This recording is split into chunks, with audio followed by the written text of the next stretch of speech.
안녕하십니까. 평생투자 파트너입니다. 9월 4일 화요일입니다. 오늘 방송할 내용은 두 가지 고민입니다. 두 가지 고민에 대한 이야기를 좀 해볼 텐데, 첫 번째는 많은 분들도 그렇고 저 역시도 그런 지수가 앞으로 상승할 거냐, 뭐 하락할 거냐, 뭐 여러 가지 이런 고민들이 있겠죠. 왜 지수가 중요하냐면, 많이 보셨잖아요. 지수가 우리나라 그 코스피 지수가 하락할 때 내가 보유한 종목들이 얼마나 많이 피해를 입었는지 뭐 다들 아실 겁니다. 그리고 최근에 이런 문의가 많아요. 뭐냐면 매도를 언제 할 것이냐, 매도 언제 할래, 이런 문의가 많은데, 매수에 대한 건 사실 매도가 다 중요하긴 하지만, 매수는 하지 마시라고 해도 매수를 할 정도로, 매수는 잘 하시는 것 같아요. 근데 매도는 조금 언제 해야 될지에 대한 이런 고민들이 좀 많은 것 같아서, 매도에 대해서 어떻게 하는 것이 가장 효율적인 방법인지에 대한 이야기를 좀 해보고, 관련해서 종목 한 3개 혹은 4개 정도의 종목을 좀 이야기를 해보겠습니다. 사실 이 내용이 이야기가 상당히 좀 많은 내용인데, 많으면 많을수록 그렇게 뭐 그렇다고 좋을 것도 없을 것 같아요. 그래서 일단은 조금 뭐라 할까요? 좀 심플하게 이야기 좀 진행해 보겠습니다. 우선은 시황을 좀 보겠는데요. 그 전에 지금 보고 있는 모습은 아마 위에 있는 보조지표는 저희가 보조지표와 아래에 있는 어떤 그 수급 관련한 선은 저희가 그 카페 그 트레이딩 관련해서 좀 올려놨는데요. 아마 보시면 아실 거라고 생각을 들고, 지금 이렇게 색깔 있는 거는 200일 볼린저 밴드와 50일 볼린저 밴드 두 개를 깔았어요. 이 회색 선 있죠? 이렇게 크게 회색 선은 200일이고, 이 안에 약간 그 연두색, 초록색, 요거는 50일 이동평균 기간으로 기준을 삼은 볼린저 밴드입니다. 근데 자꾸 이렇게 보는 차트를 바꾸냐라고 회원분들이 물어보시는데요. 좀 의도적으로 좀 더 바꿉니다. 왜냐면 아주 여러 가지 방법이 있거든요. 그 중에서 나에게 맞는 방식으로 찾아가는 과정이 중요하거든요. 일반적으로 자기가 보고 있는 차트를 잘 보여주지 않으려고 하는 경우가 많아요. 근데 뭐 사실 그것이 뭐 대단한 건 아니고, 그 여러 개의 어떤 효율적인 것들 안에서 내 거를 하나 선택하는 것이 중요하기 때문에, 일단 여러 가지를 보여드리고 한번 좀 연구를 해보셔라, 뭐 이런 의미입니다. 일단은, 그리고 캔들은 거래량을 빼고 캔들은 캔들 볼륨 차트를 넣습니다. 이거는 캔들과 거래량이 합쳐진 거예요. 그래서 이렇게 뚱뚱한 것이 있고, 이렇게 저 옆으로 뚱뚱한 거, 아주 그러면 이렇게 옆으로 얇은 거, 뭐 이렇게 섞여 있죠. 이거는 거래량에 따라서 뚱뚱하냐 홀쭉하냐 이렇게 표현됩니다. 일단 보면 일단 우리 지수는 이 상단과 이 하단, 그리고 이 중심 값에서 조금 고민을 하고 있는 걸로 보입니다. 일단 고민을 하고 있는 것으로 보이는데요. 그때 어제 말씀드렸던 것처럼, 사실 지금은 우리가 할 수 있는 게 많지가 않아요. 우리가 할 수 있는 게 너무 많지가 않고, 좀 봐야 되는 것밖에 없어요. 예를 들어서 여기서부터 한 이만큼, 한 10캔들, 그러니까 10캔들 정도가 10개 캔들이 상승했고, 그로부터 약간의 횡보하는 이런 모습이 좀 보입니다. 근데 뭐라고 할까요? 어떠한 또 어떻게 보면 상승과 이런 모습들, 그 상승, 횡보 이런 모습들이 혹시 이것이 조정인가 라는 생각도 들어요. 보통 조정이라고 하면 한 세 가지 정도로 볼 수 있을 것 같아요. 일반적으로 이렇게 가는 조정이 있을 수 있고, 두 번째는 이렇게 가야 돼서 조정을 받아야 되는데 좀 덜 받고 가는 경우가 있고, 조정 같지도 않은 조정으로 이렇게 올라가는 애들이 있거든요. 뭐 사실 장단점이 많은 것 같아요. 뭐가 좋고 나쁘고 뭐가 강하고 이런 것은 알 수는 없고, 다만 이렇게 중간에 어떤 손바뀜이 나왔을 때가 저는 좀 더 마음이 편한 부분이 있고요. 이 끝에 이런 모습들은 흔히 말하는 쐐기형 캔들, 쐐기형 패턴 뭐 이런 모습처럼 나중에 급락도 좀 나올 때가 있습니다. 그래서 서로 장단점이 있기 때문에 뭐가 좋고 나쁘든 없다. 다만 지금의 어떠한 이것이 단순하게 조정, 이게 아주 심플한 정도로 약한 조정으로 갈 것이냐에 대한 고민만 있을 뿐입니다. 예를 들어서 이렇게 갔다가 이렇게 갈 수도 있는 것이겠죠. 근데 혹은 두 번째는 이렇게 갔다가 조금 눌렸다가 갈지, 그죠? 혹은 가는 게 아니라 가는 척하고 빠질지, 뭐 여러 가지가 있을 수 있겠는데, 일단 지금의 어떠한 이런 추세, 그리고 이 추세가 만들어진 것에 대한 어떠한 수급 요인들, 환경들, 이러한 것은 조금 생각보다 강한 모습은 좀 보입니다. 이 강하다라는 것도 장단점이 있습니다. 예를 들어서 내가 여기에서 여기까지 가야 하는데 반드시 도착해야 되는데, 처음에 슬금슬금 가는 놈들은 그냥 꾸준하게 가는 이런 케이스가 있을 거고, 처음에 약하게 가는 놈들은 끝에 강하게 올라가는 애들이 있고요. 초반에 강하게 갔던 놈은 나중에 결국엔 좀 슬금슬금 가는, 다 이게 장단점이 있습니다. 그래서 만약에 지금의 이 첫 파동이 강한 상승이라면 횡보가 길어질 것이고, 그렇죠? 혹은 조금 더 간다면 조금 더 좀 깊은 상승이 나오면 깊은 하락 이후에 뭐 갈 수도 있을 것이고, 그렇죠? 그래서 이거 어떤 추세나 이런 것을 볼 때 있는 그대로를 보고 약간의 뭐 대응하는 정도로만 좀 생각하는 게 좋을 것 같습니다. 그래서 일단은 강하다라는 것은 확실한 것 같아요, 현재까지. 그래서 저희가 그때 예상하기를 이 언저리까지는 고민은 했었잖아요. 고민을 했었는데 지금 조금씩 그 뭐라고 하죠? 시세 중심값들이 위로 올라가는 모습이에요. 그 말은 뭐냐면 시세 중심값이 이런 거겠죠. 예를 들어서 A라는 어떤 집이 있는데 처음에는 이 시세가 1억이었습니다. 근데 한 1년 정도 지냈더니 당연한 시장의 중심값 시세가 1억 2천으로 변했어요. 그 다음에 1억 5천으로 변하고, 그렇게 됐을 때 시세가 이렇게 오른다면 이 중심값도 같이 따라 오르는 게 맞죠. 근데 시세는 변하지 않았는데 시세는 계속 1억인데 시장에서 형성되고 있는 호가들이 이렇게 위로 형성된다면 반드시 이 중심값으로 떨어지는 폭이 깊어질 것입니다. 그 말은 시세의 중심값이 높아졌다라는 것은 하락의 폭도 조금 하락의 이 깊이가 조금 얕을 수도 있다. 시세가 급격하게 시세 중심값들이 올라간다면, 이런 것을 말씀드리는 건데요. 지금 시세 중심값이 최근에는 이 언저리였다가 약간의 지금은 최근에 산 사람들의 평균 가격대들이 올라감으로써 시장의 평균 가격대가 요 언저리가 되어버렸어요, 지금. 그렇죠? 그러니까 시간이 지나면서 이런 겁니다. 시간이 지났다라는 소리는 예를 들어서 요 정도까지 왔을 때만 하더라도 시세의 중심값은 분명히 여기에 존재했었습니다. 요 라인 쪽에.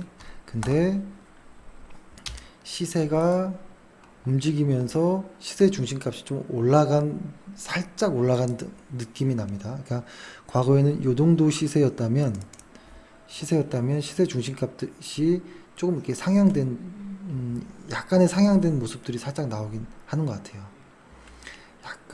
약간 정도. 그래서 그 의미는 시세를 우리의 지수에서 매도세보다는 매수세가 좀 우위에 있는 것이 아니냐라는 생각을 합니다.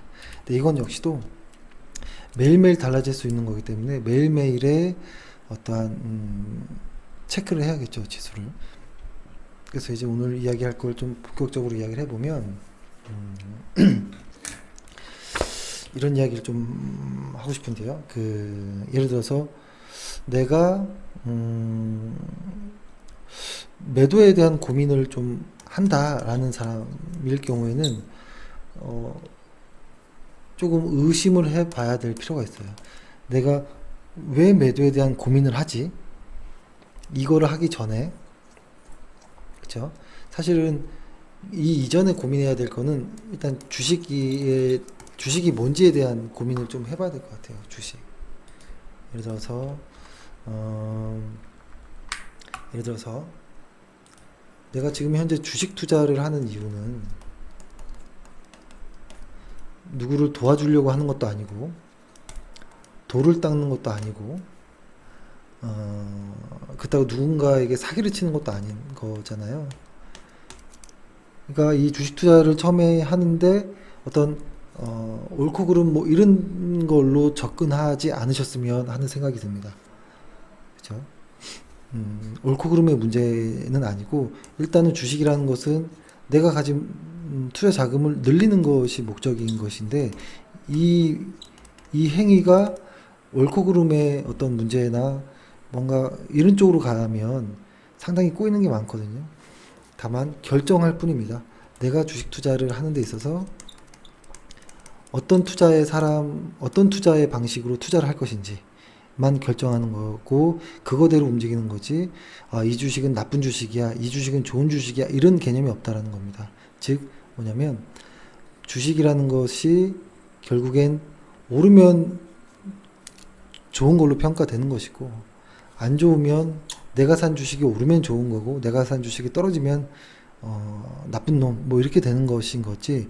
이 해당 종목 매수하는 방식 뭐 여러 가지 어떤 기법들에 따라서 이게 사실은 저희가 자주 말하는 어떤 테마주나 어떤 잡주에 대한 이야기들 이게 나쁘다고 이야기하는 게 아니에요.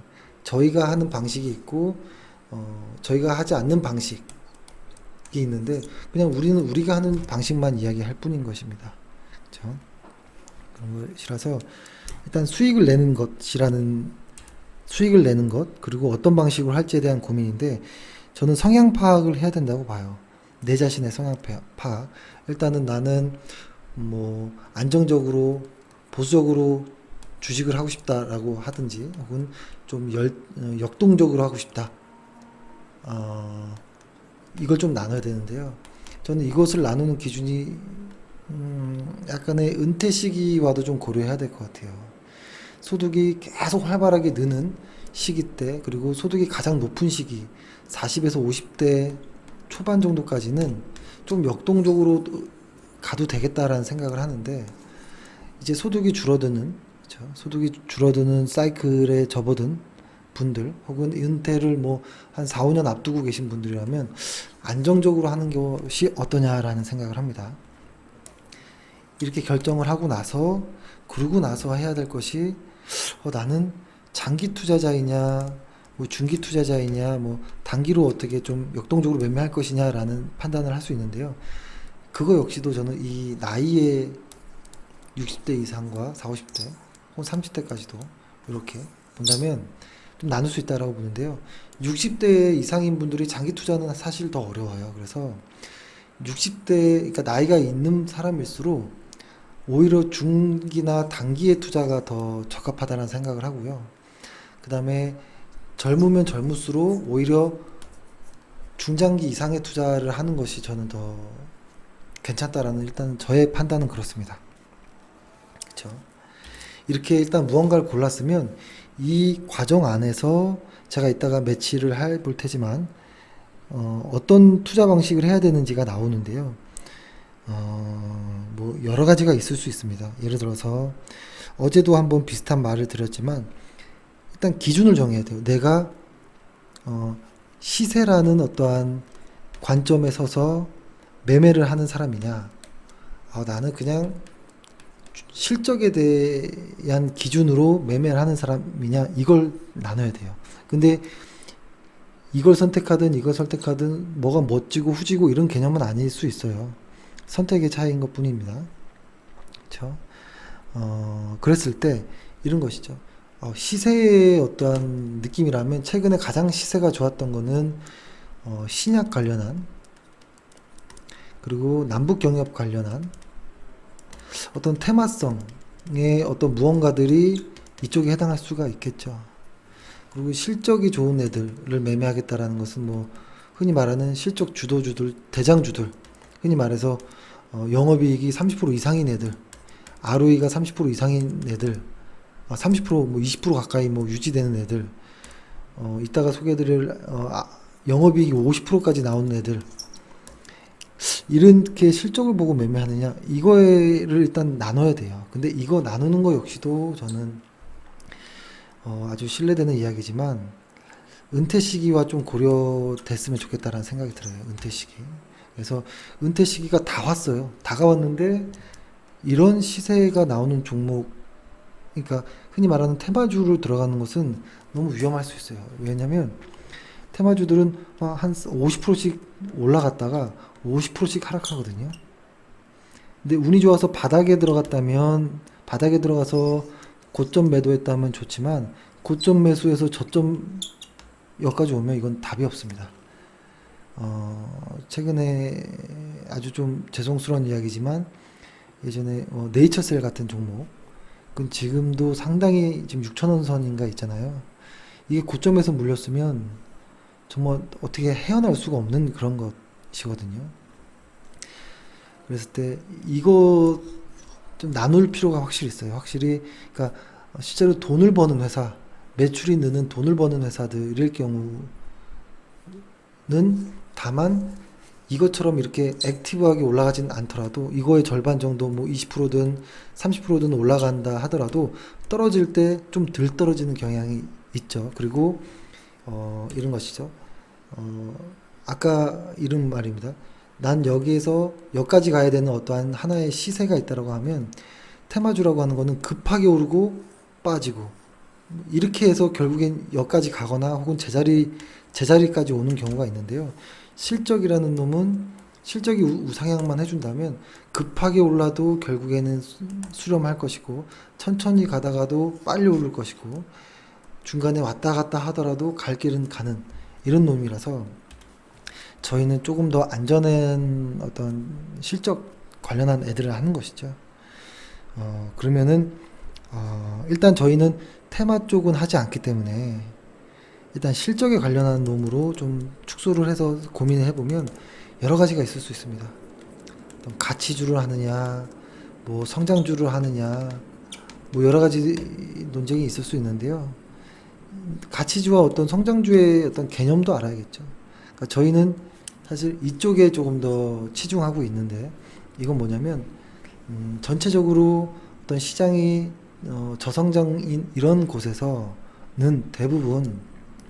대부분의 회사들이 시장 자체가 성장하지 못한다라는 것은 시장 자체가 매출이 증가하지 않는다라는 뜻이거든요. 근데 매출이 증가하지 않으면 저절로 영업이익, 순이익 역시도 그렇게 많이 증가하기는 힘들어요. 근데 이러한 시장 분위기 내에서 매출이 일반 애들보다 두세 배 이상씩 점프하는 애들, 당연히 순이익은 따라서 크게 성장하겠죠. 저는 이런 쪽 애들을 실적 성장주라고 하고요. 이런 쪽을 매수를 하려고 노력을 합니다. 이런 애들인 실적이 우상향하는 애들일 경우가 많아요. 그래서 어떤 모양이 이렇게 간다든지 결국엔 급격하게 간다든지 급격하게 갔다면 좀 슬금슬금 다시 수렴한다든지 이런 부분을 갖고요. 흔히 말해서 가치주라고 하면 사람들이 저퍼주, 저PER을 이야기하는데요. 가치주의 개념은 이런 것은 아니에요. 가치주의 개념이라는 것이, 왜냐하면 저퍼주가 가치주라는 어떤 근거가 뭐가 있습니까? 예를 들어서 시가총액이 어떤 순이익 이렇게 나눠지는 게 PER인데 PER이 낮으려면 이런 관계가 성립해야겠죠. 시가총액이 보다 순이익의 성장 속도가 빠른 이런 구조라면 맞죠, 그죠? 아니죠. 반대로 얘기했네요. 이게 맞네요. 그쵸? 이것을 이제 고퍼라고 하는 것이고, 그쵸? 접어주라고 하면, 흔히 사람들이 생각하기에는, 제가 다시 정리해 볼게요. 접어주라고 했을 때 사람들이 흔히 생각하기를, 순이익은 순이익과 시총이라고 생각하고, 순이익이 막 느는데도 불구하고, 시가총액이 늘지 않아서, 아직 PER이 낮다라고 생각하는 사람들이 있는데요. 그게 아닐 수도 있어요. 순이익이 느는 속도보다 시가총액이 떨어지는 속도가 더 빨라 버려도 저 PER이 됩니다. 그렇죠? 그러니까 최근에 굴뚝주나 이런 것들이 과거에 어떤 영광을 지금에 와서는 어떤 저퍼라고 표현하고 있잖아요. 근데 저퍼를 누가 투자하고 싶습니까, 지금? 가치주의 개념은 저퍼주를 투자하는 것이 아니고 PBR의 개념으로 봐야 되는 것이죠. 자산 대비해서 얼마나 실적 대비해서 얼마나 주가가 안 오르고 있느냐라는 정도. 제가 생각할 때는 최근에 보면 이런 종목인 것 같아요. 새로운 오토모티브 같은 경우 그때 말씀드렸잖아요.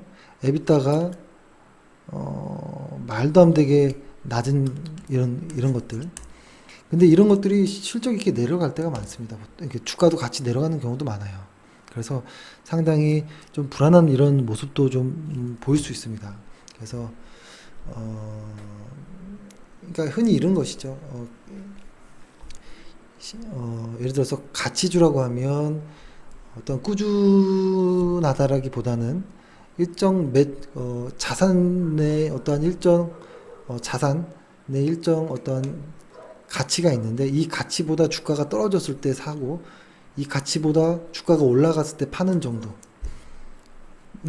저는 가치 투자라는 개념으로 생각을 하고요.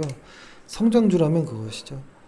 꾸준하게 회사가 성장하는데 주가가 이렇게 왔다 갔다 하는 이런 부분에서 최대한 좀 저렴하게 사서 비싸게 파는 이것도 역시 성장주지만 매매를 하는 이런 방식 중에 하나겠죠. 그렇죠? 그래서 이제 여기서 이제 나누어 보는 거예요. 아마 좀 복잡하실 수 있겠는데요. 이렇게 생각을 해보는 겁니다. 일단 실적으로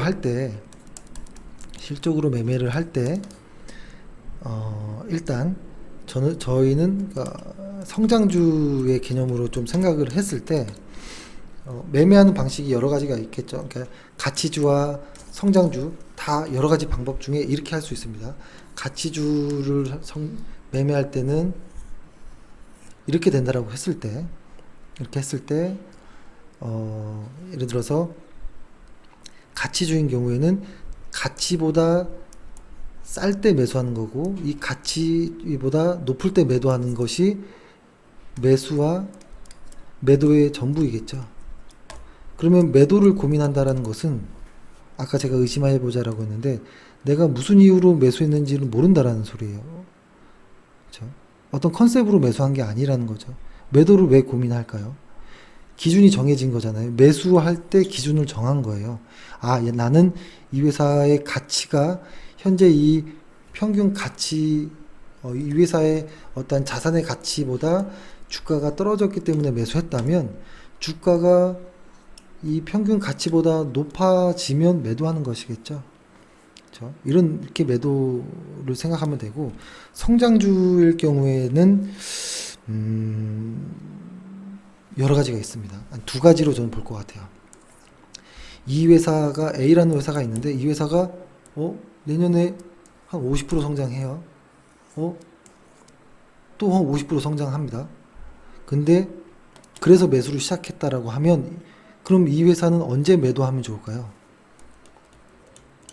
성장주를 매매했다면 성장이 꺾이면 매도하는 것, 이것이겠죠. 근데 이것은 이제 중장기 이상의 투자자들에게 해당하는 것이겠죠. 왜냐면 이 시간이 꽤 길 테니까요. 그리고 이 실적이 꾸준히 우상향하다가 꺾이는 과정에서도 주가는 왔다 갔다 이렇게 할 것이에요. 왔다 갔다. 그랬을 때 오르든 내리든 그냥 뭐 신경 안 쓰고요. 뭐 가끔 어쩔 때는 빠졌다 싶으면 더 사기도 하고, 그러니까 실적만 보고 간다라는 거예요. 큰 어떠한 이러한 하락들, 고점 대비 뭐 50%씩 하락하더라도 버티면서 그냥 끌고 가는 이 힘, 실적을 보고 가는, 중장기 투자하는 이런 방법이 하나 있을 것이고, 나는 실적을 보고 매매하지만 중기 혹은 단기 정도의 어떠한 생각도 좀 생각하고 있다. 사실 중장기를 나누는 것도 좀 모순이지만, 일반적인 생각으로 말씀드리면 분명히 회사가 점점점 성장하는데 갑자기 성장률이 줄어들면 이거는 매도 사유가 나오는 거이지만, 그 사이에 주식이라는 것은 이렇게 움직일 수 있다는 거겠죠. 그때 고민을 하는 겁니다. 아, 이때 이 상승 추세에서 매매하고 이 하락 추세에서는 좀 쉬자. 혹은 다른 종목을 매매하고, 이때는 또 매매를 하고, 이런 종류를 사실은 많이 하는 거죠. 최근에 매매라는 것은. 근데 이거 역시도 좀 쉽지는 않은 거죠. 이게 상승 하락을 단정하기가 어렵고, 그렇죠? 그래서 최대한 고민이 빠지는 거죠. 그러니까 두 가지를 설명드렸어요. 기본 어떤 가치에서 위아래로 움직일 때 매도가 할 것인지, 추세 성장주를 매매하는데 여기서부터 여기까지 한 방에 갈 것인지, 혹은 여기서부터 요만큼, 또 여기서부터 이만큼 이렇게 나눠서 갈 것인지에 대한 이런 고민들을 먼저 해놓는 것이 일단 우선입니다. 근데 그것을 제가 최근에 어떤 볼린저 밴드라는 것으로 상단과 하단을 어느 정도, 상단과 이 하단을 조금 도움을 받아보자 라는 것이었죠. 그래서 여러 가지 방법이 있겠죠. 방금 말씀드렸던 것처럼 가치 대비해서 주가의 어떠한 위치로 매도하는 경우도 있을 수 있겠고, 성장성이 꺾였을 때 매도하는 것일 수도 있겠고, 일반적으로 추세가 꺾였을 때 매도할 수도 있는 것이고, 그리고 하나는 어떤 보조지표들에 의한 매도들이 있겠죠. 보조지표에는 뭐 이동평균선이든 뭐 MACD든 뭐 여러 가지가 있을 수 있잖아요. 그렇죠? 그러니까 이걸 조금 선별할 필요는 있다라고 봐요. 그래도 나의 방식은 난 이런 거일 것 같아 라는 어떤 고민은 필요할 거라고 보는데요. 왜냐면 나의 어떤 컨셉, 내가 어떤 투자 전략을 사용하는지 컨셉이 없고, 내가 장기 투자자이냐 중장기 투자자이냐에 대한 고민이 없고, 내가 공격적으로 할 것이냐 안정적으로 할 것이냐에 대한 고민을 좀 해야 되기 때문에, 그쵸? 고민을, 이 과정이 일단 먼저 선행돼야 매도가 자연적으로 나오긴 합니다. 근데 흔히 시장에서 말하는 매도하는 방식, 뭐 트레일링 스탑이라든지, 뭐라고 할까요? 어떤 목표 가격을 제시해 놓고 그 가격에 오면 매도한다든지, 이런 방식들도 있긴 하죠. 근데 근본적인 거를 먼저 만들어 놔야 됩니다. 그래서 이런 부분에 대한 고민을 해야 되는데, 그러면 예시를 한번 들어볼까요? 내가 만약에 63세예요. 근데 1, 2년 후에 은퇴해야 될 것 같아요. 그러면 나 같으면 일단 안정적인 투자를 할 것 같고, 너무 장기 투자는 힘들 것 같아요. 그래서 중기나 뭐 단기 정도의 어떤 매매를 할 것 같고, 그쵸? 그 다음에 테마는 못 하겠죠. 안정적인 걸 하다 보면, 그죠? 테마는 못 할 것이고, 장기 투자도 못할 것이고, 그 다음에 뭐라고 할까요? 실적을 이제 본다라는 이런 가정 안에서 실적 혹은 가치를 본다라는 이 가정 안에서 요 두 가지는 선택은 필요한 것 같아요. 실적주를 할 것이냐, 이 가치주를 위아래서 매도할 것이냐, 가는 놈을 따라가면서 매수할 것이냐, 뭐 이런 부분이 나눠져서 가면 좋을 것 같습니다. 근데 사실은 저희는 이쪽을 좀 선택하는 부분이 있지만 저는 이쪽도 매우 훌륭하다고 봅니다. 그렇죠? 여기에다가 보조지표를 좀 사용해서 좀 확증해 주는 정도. 만약에 내가 37이다. 그리고 안정적인 직장이고 나는 빚도 없고 결혼은 했지만 아직 그렇게 애가 크지 않아서 돈 많이 나갈 건 없고 차곡차곡 담보대출은 갚아 나가면 될 것이고, 그리고 주식 비중도 크지 않아서 한번 조금 공격적으로 해봐야겠다 란다면 답이 나왔죠? 이런 거, 뭐 아미코젠 같은 거 있잖아요. 아미코젠 같은 거 지금 성장의 초입 폭발하려고 하는 이런 시세들. 하지만 변동성은 무수하게 좀 있을 수 있어요. 하지만 한 1, 2년 정도 묻어둔다면 오히려 큰 수익을 얻을 것 같은 이런 회사들을 할 것 같고요. 이거 저의 성향 역시는 테마가 아니기 때문에, 테마나 이런 건 아니기 때문에 테마는 하지 않을 것 같아요. 제가 37살이어도 과거로 돌아간다 해도. 그리고 중장기 이상의 투자를 고민해 볼 것 같고요. 그리고 가치주든 실적 성장주든 이거는 뭐 사실 이쪽에다가 조금 승부를 걸어야 되지 않을까라는 좀 생각도 해봅니다. 사실 이렇게 하면 이게 무슨 뜬구름 잡는 소리냐 할 수 있을 것 같아서 예시를 한번 들어볼게요. 예시. 예를 들어서 성장주들 같은 경우, 성장주가 아닌 이런 것들, 회사에 일정한 가치가 있는데 이 가치 대비해서 주가가 자꾸 왔다 갔다 하는 애들이 있어요. 그래서 시간이 지나면 어쩔 때는 본전에 왔다가 여기서 샀는데 시간이 지났더니 어떨 때는 수익이었다가 조금 시간이 지났더니 또 마이너스고, 또 시간이 지나면 또 본전이고 어쩔 때는 또 마이너스고, 이런 애들이 있어요. 예를 들어서 아까 어떤 회원분이 물어봤던 삼성물산 같은 거 잘 생각해 보는 겁니다. 삼성물산이 과연 뭐라고 할까요? 과연 우리나라를 이끌 새로운 성장 동력이 있을까?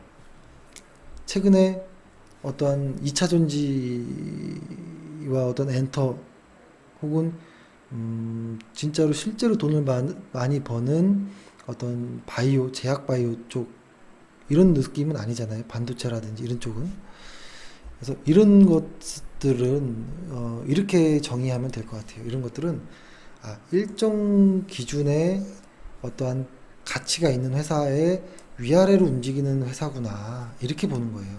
이렇게 보고 볼린저 밴드로 매매를 한다면 상하단 정도에서 매매를 해볼 필요가 있을 것 같아요. 예를 들어서 하단에 왔을 때는 매수를 해보고, 볼린저 밴드 초록색 상단에 오면 매도, 하단 매수, 뭐 상단 매도, 이런 중심까지 왔다가 다시 반등했지만 이건 그래 놓쳤어, 내 거 아니야, 이렇게 해볼 수 있고, 하단에서부터 1차 매수, 2차 매수, 3차 매수, 매도, 1차 매수, 2차 매수, 매도, 뭐 이런 식의 어떤 계획을 세울 수 있는 것들이라고 생각을 합니다. 뭐 이런 것들이 뭐 삼성생명 같은, 이거 시간을 길게 해서 한번 볼까요? 어떤 모습인지. 삼성생명이 한국을 대표하는 어떤 산업인가요? 보험회사가? 그건 아니죠. 이 회사도 그냥 아주 대충 거 보는 거예요. 이렇게, 이 회사도 역시 실적 어떤 자산의 가치가 일정 부분 이상 꽉 찬 상태에서 더 이상 시장이 커지지 않는가라는 이런 생각. 그랬을 때 어떻게 보면 여기서 샀던 사람은 지금 아주 오랜 시간이 지났는데 손해인 거예요. 아주 그러면 황당할 겁니다. 그래서 역시 이 회사도 어떤 일정 가치 대비해서 그냥 위아래로 그냥 움직이는 정도의 종목이구나 라고 판단했으면 이 종목 역시도 대충 아무데나 이렇게 딱 찍어서 보면 상하단 매매를 해보는 게 어떨까 싶습니다. 이 볼린저 밴드 초록색 하단 정도에 왔을 때 사실 여기서부터겠죠. 1차 매수, 2차 매수, 3차 매수 정도 온다면 여기까지 오면 평균 단가가 이 중간이 아니고 좀 밑으로 내려가요. 그래서 이 정도 수익이 나거든요. 보통 이 수익이 어떻게 나냐면 이렇게 납니다. 제가 조금 확대해서 보여드려 볼게요. 예를 들어서 딱 매수하는데 쭉 빠졌어요. 그러면서 쭉 와서 여기서 매도를 했어요. 보통 이런 매도를 했을 때 뭐 1차 매수, 2차 매수, 3차 매수를 했다면 이 시세 중심값은 여기지만 평균 단가는 조금 밑으로 이어집니다. 그래서 결론적으로는 이 빠진 하락분보다 거의 비슷하게 올라오더라도 수익 나는 경우가 많아요. 보통 훨씬 더 많이. 그쵸? 그래서 뭐 하단에서 이 언저리에서 매수, 상단 언저리에서 매도, 그죠? 혹은 매도 해도 이거는 수익이 나는 종목입니다. 분할로 이렇게 들어갔기 때문에. 그러니까 이런 것들을 고민하는 거예요. 아, 이렇게 가치가 꾸준하지만 주가가 위아래로 움직이는 놈들은 계속 버티는 게 능사는 아니구나 라는 것. 그랬을 때 이 상단과 하단을 볼린저 밴드 정도로 한번 조금 잡아볼까 정도는 해볼 수 있겠죠. 적어도 50 볼린저 밴드 이상 정도를 썼을 때 조금 편하게 볼 수 있다라는 것. 그러면 성장주는 뭐냐라고 보는 거예요. 성장주는 저는 뭐 고영 같은 애들을 볼까요? 이런 회사가 뭐 흔하지 않죠. 고영. 이런 애들을 성장주라고 하는 거예요. 보통. 시간이 지났는데 계속 시세의 어떤 중심값이 우상향하는 거예요. 이 시세의 우상향하는 값 안에서 계속 주가는 왔다 갔다 하는 것이거든요. 그래서 이런 종목을 이제 공략해 보는 것이겠죠. 이런 종목을 이 추세를 먹을 것이냐, 혹은 뭐 상하단으로 할 것이냐, 뭐 여러 가지 고민해 볼 수 있겠습니다. 그래서 선택의 몫은 주어진다. 본인의 책임이고 본인이 결정하는 것이고, 그것을 결정하지 않고 매수했다면 결과는 진짜 비참할 것이에요. 근데 아마 이런 것이 결정하는 게 쉽진 않을 겁니다. 쉽진 않을 것이고, 예전에는 이런데 이게 있습니다. 지금 제가 어떤 볼린저 밴드를 깐다든지 어떤 실적을 한다든지 뭐 어떤 뭐 가치니 뭐니 뭐 이런 이야기, 모든 잡다한 것들을 다 총동원해서 설명하는 이유가 결론은 기준을 만들자라는 거예요. 기준. 근데 이 기준을 꼭 이렇게 복잡하게 해야 돼? 라고 할 수도 있어요. 심플하게 기준 하나만 딱 만들면 어때? 뭐 이럴 수도 있거든요. 그럼 심플하게 한번 만들어 볼까요? 기준을. 예를 들어서 뭐 여기서 차트를 하나 일단은 추가 하나만 더 해볼게요. 아이고.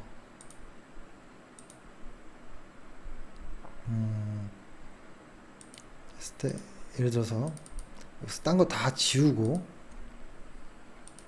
뭐 볼린저는 뭐든 이런 거든 불필요한 거 싹 다 지우겠습니다.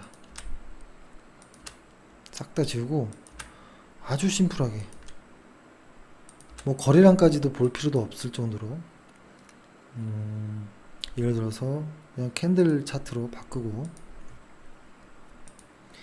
딱 그냥 우리 흔히 시장에서 보는 이평선 하나만, 딱 11 이평선만 하나 깔아 볼게요.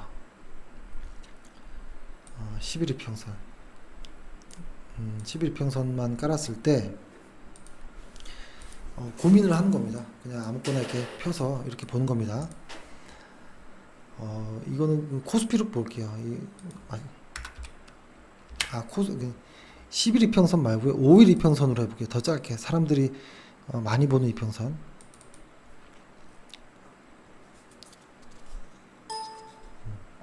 아,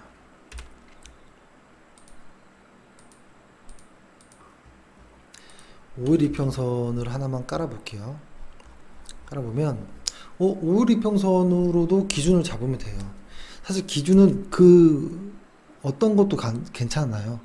본인이 그 기준을 지키려고 노력하느냐, 혹은 그 기준이 내가 정한 이 기준이 승과 패가 몇 프로 정도인지에 대한 고민을 할 필요가 있고, 그 기준으로 승을 높이는 과정들의 노력이 필요하고, 그 기준이 다만 패할 때보다 승이 조금 더 많다면 기준으로 족하다입니다. 기준에 대한 어떠한 특별한 대단한 무언가가 있는 것은 아닙니다. 저는 그렇게 생각합니다. 그랬을 때 만약에 나는 누구나 다 하는 5일 이동평균선을 기준으로 할 거야. 5일 이동평균선을 위로 뚫으면 매수, 아래로 뚫으면 매도 라고 했을 때 이것도 기준이 될 수 있나요? 라고 생각하면 될 수 있죠. 하지만 약간의 승률을 높이기 위한 방식은 좀 고민해 볼 필요가 있어요. 이 기준선을 좀 두껍게 해볼게요. 그래서 해볼게요. 예를 들어서 그냥 아주 횡보하는 대충 흔히 많은 이런 것들. 예를 들어서 분명 속임수나 여러 가지가 있을 수 있겠죠. 요런 구간에서 조금 더 가까이 와서 이렇게 해보면, 예를 들어서 여기서 돌파한 것 같아요. 이 검은색 선을. 그래서 매수를 여기서 했어요. 올라가다가 또 빠져요. 매도, 본전, 다시 빠지고 상승하는 듯 해서 매수, 그 다음날 바로 빠져서 매도, 약간의 손실, 다시 매수,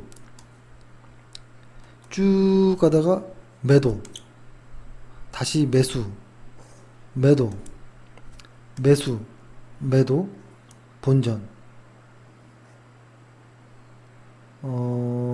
여기에 종가가 있으니까 매수, 이런 식인 거예요. 너무 심플하죠.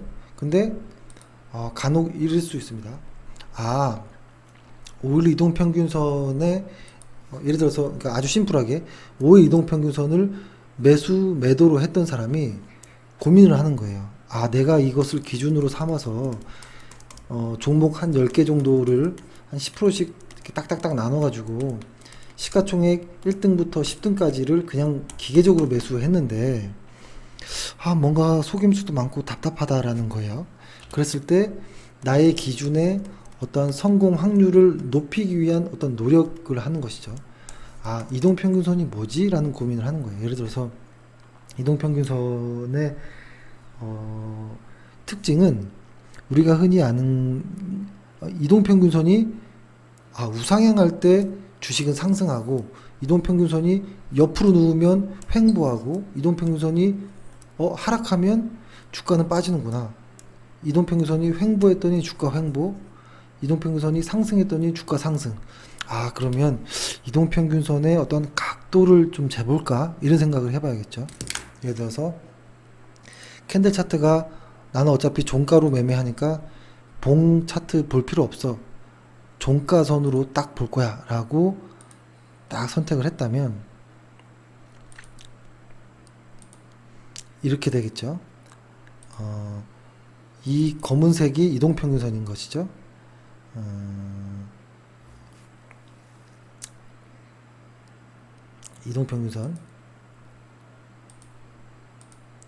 이동평균선을 이렇게 딱 보는 겁니다. 그래서 만약에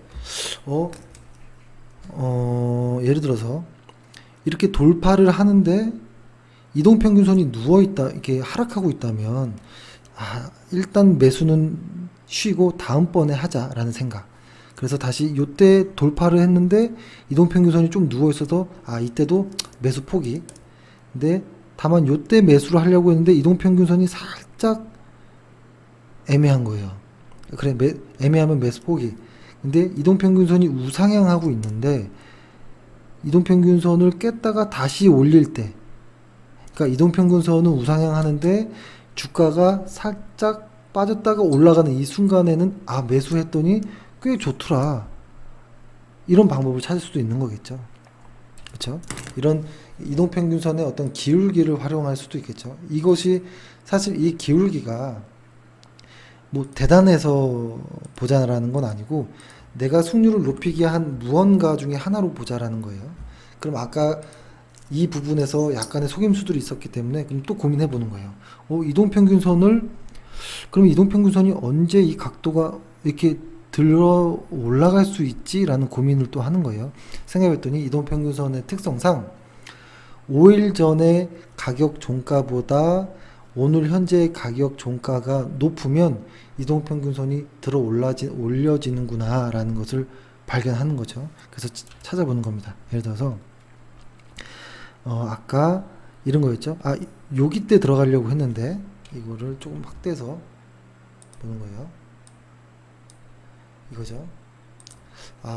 요때 돌파할 때 매수하려고 했는데 이동평균선이 내려오는 것 같아요. 그래서 이때부터 카운트를 하는 거예요. 하나, 둘, 셋, 넷, 다섯. 이 캔들 5개잖아요. 요 5개의 캔들. 하나, 둘, 셋, 넷, 5개의 캔들. 5개의 캔들이 5일 전의 캔들의 종가보다 지금 이런 고민을 하는 겁니다. 만약에 이렇게 하면 좀 헷갈릴 것 같고요.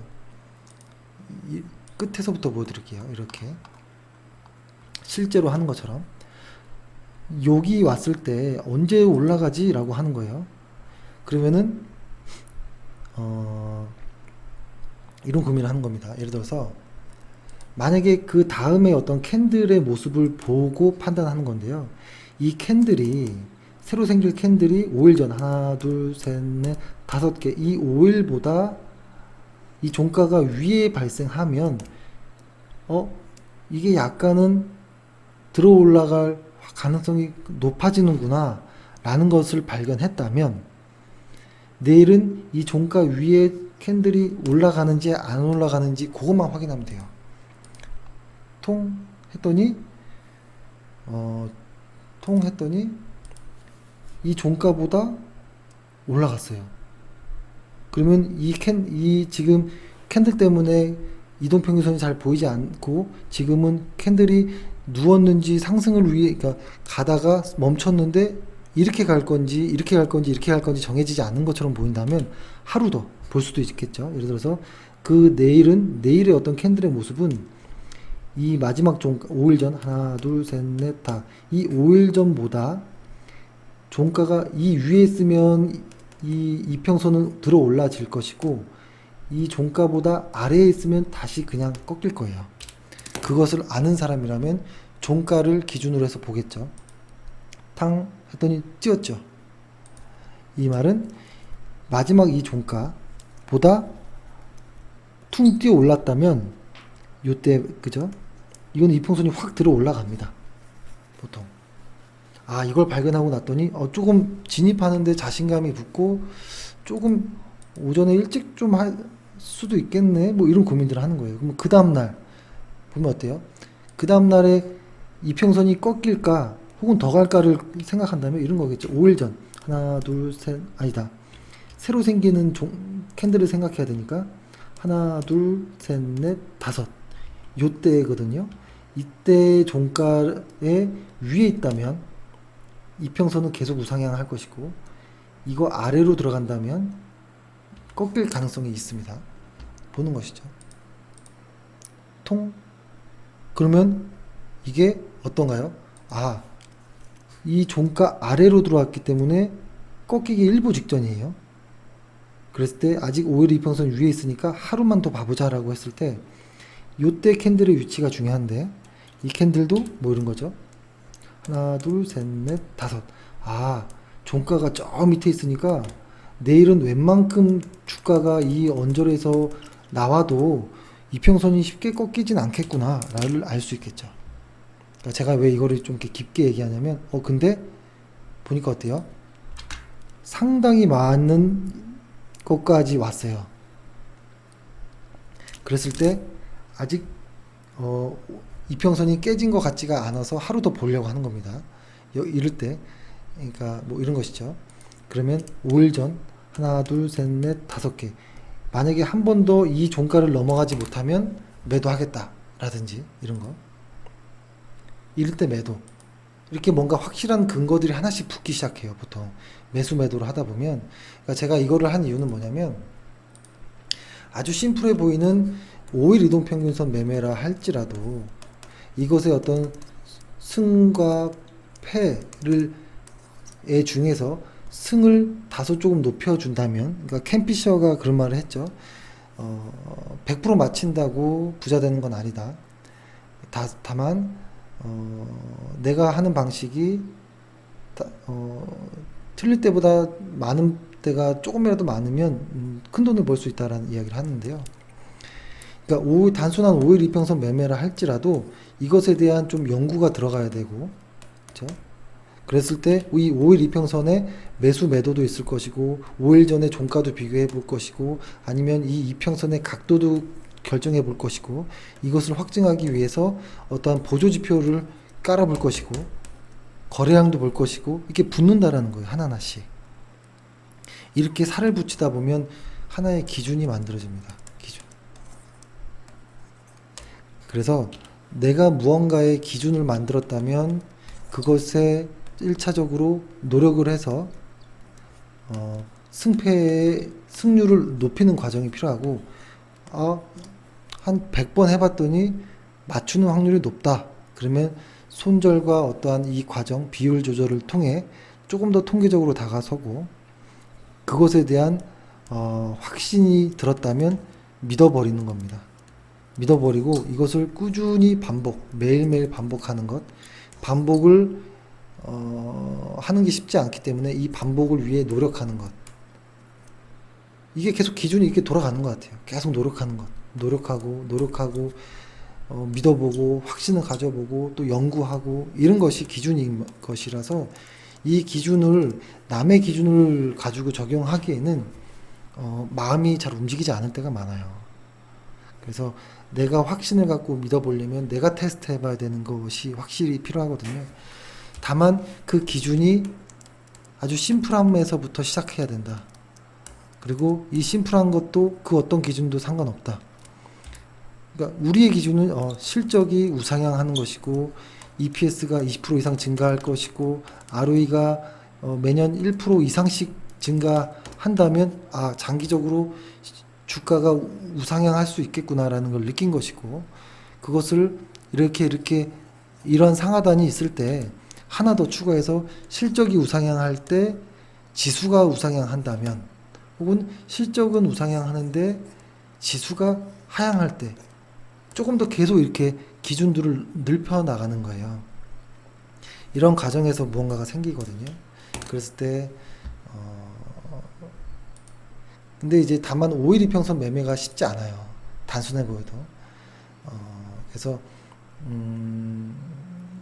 차라리 5일 이평선을 매매하려면 제가 하나 방법을 가르쳐 드릴게요. 알려준다는 방법이 상당히 좀 거창해 보이는데요. 10일 이평선과 한 120일 이평선의 조합도 상당히 잘 맞을 때가 많았습니다. 과거를 떠올려 보니, 아무 종목이나 해볼까요? 후성. 보통 10일 이평선이 120일 이평선을 돌파할 때 꽤 강한 추세가 나올 때가 많았다라는 것입니다. 근데 다만 이렇게 떨어지는 때도 있어요. 근데 이렇게 떨어질 때는 시장 지수가 하락할 때도 많고, 혹은 이 회사의 실적이 떨어질 때도 많아요. 그렇다면 뭐냐? 이 시장과 실적이라는 것은 항상 신경 써야 되는구나를 저희는 느낀 것이죠. 그래서 지수가, 시장이 올라가고 실적이 우상향한다면 웬만한 어떠한 원칙들이 잘 맞아 떨어질 때가 많다라는 겁니다. 그렇죠? 분명히 이런 구간이 존재합니다. 하지만 손실이 짧아질 수도 있고, 대신에 한 번 먹으면 아주 크게 먹는 것이 10일 이평선과 120일 이평선의 어떤 특징인데요. 이것들은 상당히 많아요. 이런 종목들은 성장하는 주식에서 꽤 많이 나오고요. 최근에 와이솔 같은 종목도 그렇고, 사실 이런 종목이 상당히 많아요. 그렇죠? 그래서 뭐 이거 원칙은 정하기 나름이니까요. 그랬을 때 저희가 최근에 어떤 보는 것들은 이런 모습이었죠. 예를 들어서 일단은 실적은 다 우상향한 종목들을 선택하는데 지수가 빠지고 있었다라는 거예요. 그래서 지금 대개 종목들이 어떠냐면 종목들이 이런 거예요. 이렇게 실적이 우상향하는데도 지수가 빠지다 보니 종목들이 이렇게 이 정도의 모습이 많아요. 그 말은 즉 볼린저 밴드를 보면 이 하단에 있는 애들이 좀 많이 있다라는 거예요. 그러면 이 하단에서 실적이 우상향하고 앞으로 지수가 우상향할 것으로 보니까 공격적으로 한번 들어가 볼 수도 있겠죠. 이런 애들을 한번 좀 소개해 보려고 하는데요. 5분 안에 끝나겠습니다. 1시간 안에 끝낼게요. 일단은 TCK 이런 종목들은 예를 들어서 조금 더 심플하게 헷갈리지 않게 하겠습니다.